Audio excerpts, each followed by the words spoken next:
today. I'm super excited. I hope y'all are having a great day today. Here's what you're gonna need. You're gonna need some good pork chops. Nice, fresh pork chops is what we have today. I've washed them off using lemon juice, salt, and cold water, and then you give them a nice pat dry. Okay, I'm also gonna be making some vegetables here. Inside of these vegetables, it has broccoli, cauliflower, and carrots. We're gonna make that taste super delicious. And also we're gonna make some potatoes. All right, so you're gonna need some all-purpose flour, any kind of flour really. You're gonna need some milk and some butter for your potatoes. You will need a really interesting ingredient. We're gonna use some mustard. We're also gonna be using some chicken bouillon powder or bouillon cubes. And I have a fresh piece of garlic clove that we'll be adding to our mashed potatoes. And also we need some spices to make this taste good. Salt, pepper, garlic, paprika, and parsley flakes. Make sure your hands are impeccably clean. Let's get started with this delicious pork chop dinner. Gina, last time you had a delicious pork chop dinner. It's been a while for us, so I said today, early. It's only 1:30 p.m. I'm getting dinner done early, and I'm frying up some pork chops. It's been a long time since we had fried pork chops, so here we go. So now what I decided to do, since I have these beautiful Yukon Gold potatoes, I wanted to tell you that when you're using a Yukon Gold potato, you don't have to peel it. The skin is so soft, it's supple, and it's delicious. So what we're gonna do is we're just gonna break our potato down just like this, okay? And we're gonna boil those things. Give them a nice rinse off to rinse off some of the starch, you know? I always do that. And then we're gonna put it into cold water. We're gonna salt our cold water to give our potatoes some flavor, and we plan on cooking them for about 20 to 25 minutes until fork tender. I wanted you to see how cloudy my water is. I have not rinsed off the potatoes like I told you to. We're gonna rinse them about 3 to 4 times until the water runs nice and clear. Cold water, salt it, turn it on medium, medium-high until fork tender. We're gonna do something super special with our potatoes. We're gonna make them garlic flavored mashed potatoes. So I have a fresh piece of garlic. I'm gonna do that with the side of my knife, and really it just helps to take that beautiful skin off. Otherwise you'll be peeling for days trying to get the skin off. Guess what? We don't have to chop this up. We're gonna take this lovely garlic, we're gonna put it right in the water with our potatoes and let it cook, and it's really gonna have an infused garlic taste. My cameraman had to go, but we're gonna move on with the recipe. Look at this. So I have my beautiful vegetable mix here. This was frozen. I let it thaw out a little bit on the counter, and I have about this much water in the bottom so it can steam a little bit. Don't overcook your vegetables. That's like one of the worst things you can do. All right, so I have put 2 chicken bouillon cubes in here. You can use the bouillon powder as well. That's all I'm gonna use for now. We're gonna turn this on, get it started. Okay, and once it's nice and tender, I'm gonna go in with about maybe 3 tablespoons of butter, mix that around, and that's it. I might put some cheese in it, we'll just kind of see.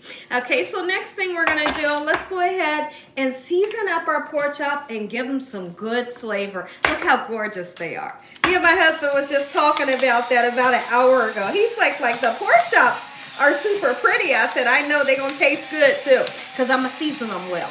I'm gonna season them super well. We're going right in with the black pepper, and I'm putting a nice amount on there. If you can't use the salt, really just leave it out, okay? A little bit of salt.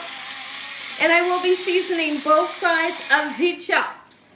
We're gonna go right in with some garlic powder. You can use onion powder if you like. Use your favorite seasonings so you can enjoy the recipe, absolutely. There, a nice amount of garlic powder is gonna make it taste good. I hope y'all are having a good day today. I really do. So now, here's what I was thinking. This is just a thought. It's just the thought for today. I was thinking maybe I might go live on Saturday and cook. We'll see how many of you would absolutely love that. I'm gonna wait to put my parsley flakes on. I'll put it on after the recipe is done. So what I wanna do right now, we're gonna go ahead and flip it over, season the other side, and then we're gonna gently rub some yellow mustard onto our pork chops. I don't want to put so much mustard onto the pork chop to where I'm rubbing the seasoning off. Just put a little bit on, okay? A little bit will go a long way. It'll help to tenderize the meat, give it a zip and a zing to the taste, right? And an umami flavor. Make them say umami. Where'd you get this recipe from? Tell them Gina Young. You got it from Gina Young. All right, so now here we go. I'm in a great mood today, and I'm so thankful. I'm super thankful. All right, here we go. Beautiful. It smells good. It looks good. If it smells good and it looks good, it's going to taste good. You know it. You know it to be true. I'm not going to put salt on the other side because I feel like we put enough salt on the other side, right? Beautiful. I want a little bit more garlic powder, just like this. And when I come back, we'll put a nice amount, not too much, of the mustard. Potatoes are cooking up. We plan on cooking them. If I didn't already mention, we plan on cooking them about 20 to 25 minutes. That's usually when they become nice and fork tender. If you're wondering what fork tender is, it means you're going to take your fork and you're going to put your fork down into the potato. If the fork goes in with ease and slides out with ease, you know it's fork tender. Okay, so watch how much of the mustard that I'm going to put on. Not a lot. Just a little bit. And like I said, I can't stress enough that I do not want to rub off all my lovely spices. And we're not going to. Okay? Just like this. Just a gentle rub. That acidity that's inside of the mustard gives a great flavor. You just have to trust me on this. Okay, and a lot of people like to say, well, is it going to taste like mustard? No. It ain't going to taste like mustard. It's going to taste good.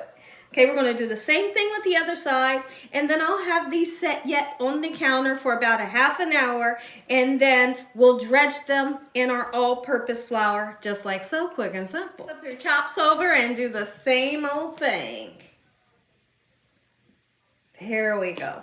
What a beautiful day it is outside. What is the weather like where you all are? What is the weather like? I believe, don't quote me, I think it's like in the mid or the the low 70s.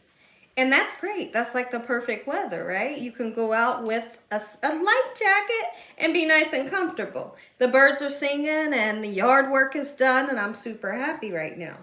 I love when the weather is nice, it kind of picks up your spirit a little bit. Does anybody feel like that? When the sun is shining, the birds are singing, and the yard work is done, it picks up my spirit for sure. It always does, never fails me. But when it's rainy, dreary, and gray, no, it's a no-go. Let's go ahead and dredge up our beautiful pork chops that we have here. I'm just going to lightly coat it in my all-purpose flour. Okay, quick and simple. Let's see if I can put the two. I might be able to. There we go. Just a nice dredge, and always making sure that you shake off the excess like this, okay? Because if you don't, the excess flour goes to the bottom of your pan. It will burn and give your pork chops a burnt flavor, right? We're not looking for that. Okay, so give them a nice shake off. Get them nice and coated. In the meantime, between time, you got some oil you got to heat up, okay? And so I'm using about this much oil in my frying pan, so looks like that frying pan might hold 2 to 3 pork chops at a time. I'm okay with that. I'll just have to do a couple batches, all right? I'm not making a whole lot of pork chops today anyways, all right? Once that oil gets nice and hot, typically 350 degrees Fahrenheit, that's when I'll put my pork chops in. Don't yank the heat up to super high because you'll burn them. Of course, they'll look like they're done on the outside, but the inside will be raw, right? So I'd like to do like a medium high, medium, and that's good with me. Okay, so when I come back, these go into the oil, just like so.